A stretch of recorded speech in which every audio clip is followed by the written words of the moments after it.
Busy ang lola mo ngayon.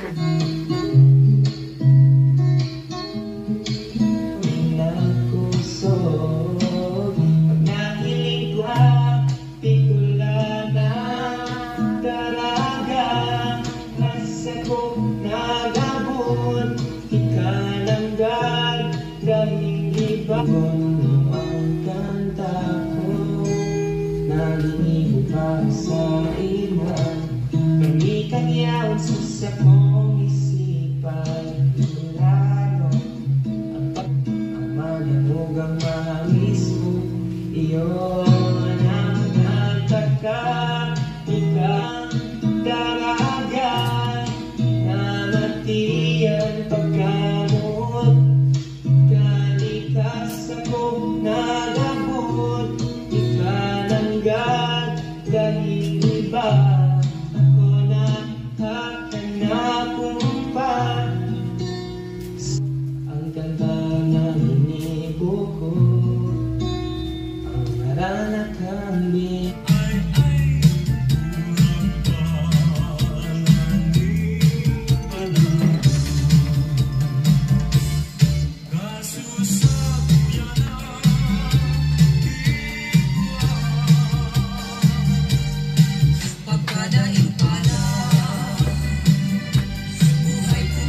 Akala ko ako pala ang gising, yung pala nagising na yung sister-in-law ko, tapos merong dumating na bisita yung gagawa ng cable kasi kahapon walang sounds yung cable, kaya tinawagan niya ngayon, kaya dumating sila.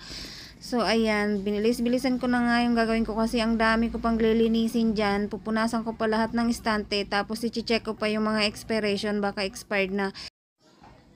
Tamang-tama, wala kaming pasok kasi maulan. Ayan, sinipag nga ang lola mo, kaya wala naman akong gagawin. Naboboard na naman ako, kaya kung ano-ano naman yung mga pinagagawa ko. Naisipan ko nga na maglinis na lang. Sabi ko, medyo maalikabok na yung stante ng storage, kaya lilinisin natin. And then, check ko pa yung mga expiration, baka expired na, mapagalitan tayo. So, ayan, maalikabok na nga. Tapos, may mga tai-tai ng ipis yata ito or daga. Hindi ko alam. So, check ko. Tapos, maglalagay din ako ng anti-rat sa ilalim para hindi sila makapasok at hindi sila magdaan-daan dito. O, ayan, ang daming boxes pala na wala ng laman. So, ibababa natin lahat. Maalikabok na nga siya. And then, ang bigat nga ng stante na yan. Pero maganda itong stante na ito, guys. Mabibili nyo to sa SNR. Hindi ko alam kung magkano ito kasi yung sister-in-law ko yung bumili. And then, ayan, binaba ko na nga yung mga box sa taas kasi yung iba wala ng laman. Tapos, inusog-usog ko yung mga cabinet. O, tapos, ililipat natin para mapunasan at malinisan natin yung ilalim para malinis at mawala yung mga alikabok. So, ayan, mag-isa nga lang akong inusog-usog yan. Medyo mabigat-bigat, pero okay lang. So, sabi ko sa anak ko, tulungan niya ako, pero hindi man lang ako pinansin. So, ayan, and then, nalinis ko na nga sa ilalim. Tapos, maglalagay ako ng kortina. Papalitan ko na yung kortina kasi yung kortina dyan, parang 10 years na yun na hindi napapalitan. Ganito talaga ako, guys, pag walang magawa, hindi ako mapakali. Ayan, bored na bored ako pag walang ginagawa. Kaya gustong gusto ko yung busy ako. Kahit kung nasa Bicol ako, guys, ganyan na ganyan ako. Hindi talaga ako lumalabas ng bahay. Mas mabuti pang maglinis ako ng buong bahay kaysa makipagchismisan sa labas. Ewan ko ba, hindi talaga ako palalabas. Kung may pupunta lang sa amin tapos yayayain akong lumabas, tsaka lang ako lalabas.